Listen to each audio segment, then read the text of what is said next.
Good morning, শুভ সকাল বন্ধুরা। কেমন আছো সবাই? আশা করি সবাই অনেক ভালো আছো, সুস্থ আছো। তো সকাল সকাল ঘুম থেকে উঠে গেছি, এখন অনেকটা সকাল। আর আজকে মেয়ের স্কুল আছে, তো ওই জন্য আরো সকালে উঠে পড়েছি। তো সকালবেলা উঠে এদিকে বাসন কোসন নিয়ে বসে পড়েছি। আসলে সকালের কাজটা তোমাদেরকে অনেকদিন দেখানো হয় না, তাই ভাবলাম আজকে যেহেতু সকাল সকাল এদিকের কাজকর্মগুলো শুরু করেছি, তারপরে ভিডিও না, প্রতিদিন কি ভিডিও করব একা একা বুঝে উঠতে পারি না। যেহেতু উজ্জ্বল এখন ভিডিওতে খুব একটা বেশি আসে না, তারপরে সবাই কাজে কর্মে ব্যস্ত থাকে। কোয়েল ওরা স্কুল যায়, পড়াশোনা করতে যায়, মা আবার ওদের পেছন পেছন দৌড়ায়। তারপরে এক্সট্রা সময় মা যেটুকুনি থাকে, বেশিরভাগ সময় ঘরে থাকে না আর কি। কারণ ওই বাড়িতে পুচকুটাকে নিয়ে একটু ধরতে হয়, ওর সাথে একটু খেলা করে। আসলে একটা বাচ্চা থাকলে বাড়িতে বোঝোই, প্রাণ টানে যে সেখানে গিয়ে একটু সময় কাটাই। আমারও ইচ্ছা হয় যে ওর সাথে গিয়ে একটু সময় কাটাতে। ও যখন আসে আমার বাড়িতে তখন মানে সমস্ত কাজকর্ম ভুলে, স্নান খাওয়া ভুলে ওর সাথে খেলতে থাকি। মানে বাচ্চা আমাদের অতিরিক্তই প্রিয়, সেটা সব সব মানুষের, বাচ্চাদের সবাই আমরা ভালোবাসি, তাই না? আর যেহেতু বাড়ির সবার ছোট, ও খুব প্রিয়, সবার খুব যত্নের। তো এই আর কি, সকালবেলা ঘুম থেকে উঠে এদিকে বাসন কোসনগুলো আগে মেজে নিচ্ছি। আর গতকাল রাতের কিছু বাসন ছিল,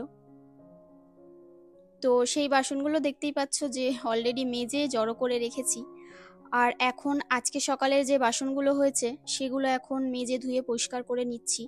ঘুম থেকে উঠেছি তো মুখটা একদম পুরো সেই বাংলার পাঁচের মতো হয়ে রয়েছে। আর কি করব বলো, কিছু করার নেই, ঘুম থেকে উঠলে এরকমই মুখের আকৃতি বিকৃতি হয় সবার। তখন আর আয়নার দিকে বা মাথা আঁচড়ানোর সময় থাকে না। হ্যাঁ, অবশ্য যেদিন একটু বেলা করে ভ্লগ শুরু করি সেদিন একটু জামা কাপড় চেঞ্জ করার পর মাথা টাথা আঁচড়ে একটু লিপ বাম দিয়ে তারপরে একটু সিঁদুর দিয়ে তোমাদের সামনে আসি। কিন্তু যেদিন একদম সকালবেলা শুরু করি সেদিন আর হয়ে ওঠে না, সেদিন আসলে আয়না দেখারই সময় পাওয়া যায় না। তখন ভাবি কতক্ষণে এই কাজ বাজগুলো সেরে রান্নাঘর থেকে বেরোবো। তো সেটাই আর কি আজকে হয়েছে।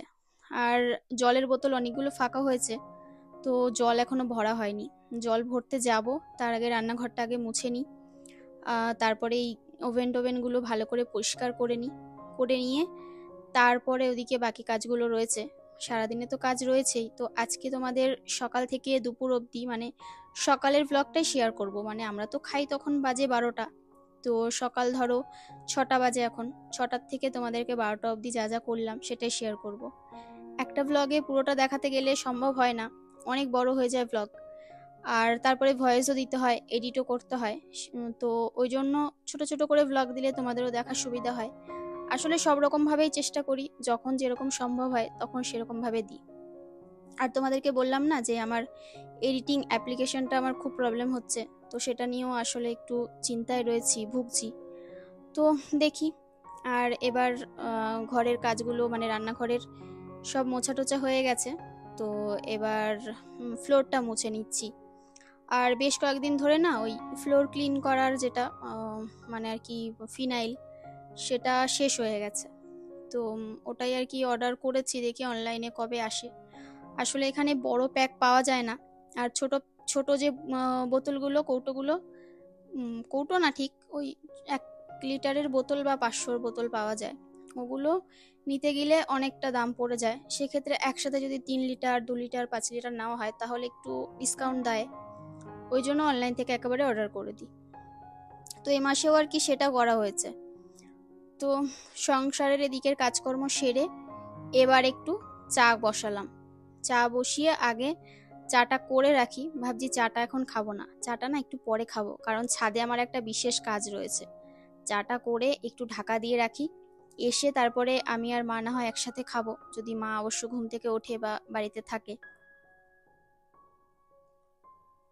তো চলে আসলাম ছাদে। কালকে রাতে কিছু সবজি কেটে রেখেছিলাম, তো সেটাই আজকে রান্না করব। আর এদিকে না অনেকদিন ধরে ভাবছি যে এই শীষ পালং শাকটা কেটে নেব। আসলে এগুলো যদি নিজেদের গাছে হয়েছে তাও যদি না খাই না, ভারী অন্যায় করা হবে। এগুলো সারবিহীন, তারপরে একদম নির্ভেজাল, বাড়িতে তৈরি। এগুলো যদি না খাই কেমন লাগে বলো তো। তো কেটে নিচ্ছি, আর একটু ফল হয়েছে। তো মা আমাকে বললো যে তুমি একটা গাছ কাটো আর একটা গাছ রেখে দাও, ওই গাছটার বীজগুলো দিয়ে মানে পরের বছর আবার গাছ লাগাবো। তো একটা গাছ কেটো না, আর একটা গাছই রান্না করো। অবশ্য আমাদের একটাতেই হয়ে যাবে, কারণ বেশি তো লাগবে না, একটা গাছই হয়ে যাবে। কিছুটা শাক দেবো আর কিছুটা সবজিপাতি কেটে রেখেছি সেগুলো দেবো। তো সেগুলো দিলে হয়ে যাবে। তো দেখো গাছগুলো কেটে নিচ্ছি, একদম সবুজ সবুজ। আর বেশ সকালবেলা সুন্দর হাওয়া দিচ্ছে, হালকা হালকা রোদও উঠেছে। বেশ একদম ফ্রেশ, মানে মাইন্ডটা পুরো ফ্রেশ হয়ে যায় সকালবেলা ঘুম থেকে উঠলে। হ্যাঁ, আগের দিনের ভ্লগে তোমরা বেশ কয়েকজন কমেন্ট করেছিলে যে কণিকা, উজ্জ্বলের মুখটা একটু অফ দেখছি, বেশি কথা বলছে না এখন ভ্লগে, খুব একটা আসছে না। সেটা তোমরা অনেকেই ফলো করেছো। তো আমি তোমাদের আগে একদিনে বলেছিলাম যে ওর মানে মুডটা একটু ভালো নেই, ডিপ্রেশনে ভুগছে। সেই নিয়ে ডাক্তারবাবুর সাথেও কথা হয়েছে, ওকে ওষুধও দিয়েছে। তো সেই ওষুধ চলছে মোটামুটি 10-12 দিন ধরে ওষুধ চলছে। সেই কারণেই আসলে বর্দি বাড়িতে যাওয়া। তো আসলে যে মানুষটা সব সময় ঘরের মধ্যে বদ্ধ থাকে না, চারিদিকে টেনশন দেখবে এমনিই তাকে ঘিরে ধরে। তো আমি চাইলেও তার টেনশনগুলো কমাতে পারি না বা সম্ভব হয় না।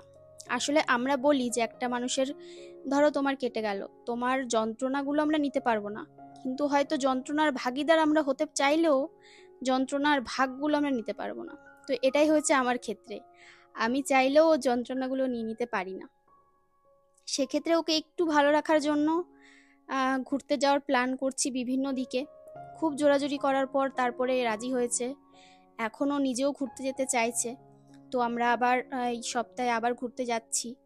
তো এই ঘরবাড়ি থাক, কি করা যাবে বলো, আগে মানুষটার মনটা ঠিক করি, ওকে আগে ঠিক করি, আর ও ঠিক থাকলে সব ঠিক থাকবে আমার।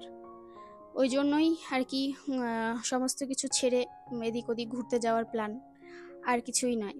তো দেখো শাকগুলো কেটে নিলাম, কিছু বেগুনও ছিঁড়ে নিলাম, আর এদিকে টমেটোগুলো বেশ পাকার মতোই হয়ে গেছে। তো এখন ছিঁড়বো না, ঘুরে আস্তে আস্তে দেখবো যে পেকে গেছে, তখন ছিঁড়বো একেবারে সব কটা। আর এই দেখো বেশ অনেকগুলো বেগুন হয়েছে আজকে গাছে, প্রায় কিলো খানেকের কাছাকাছি হয়েছে। আর অনেকগুলো শাকও হয়েছে। তো বেগুনগুলো তো আজকে করব না, পরে একদিন রান্না করব। আর এদিকে দেখো একটু চা বানিয়ে নিয়েছিলাম, সেই চাটা ছেঁকে নিচ্ছি, কারণ মা এখনো ঘুম থেকে ওঠেনি।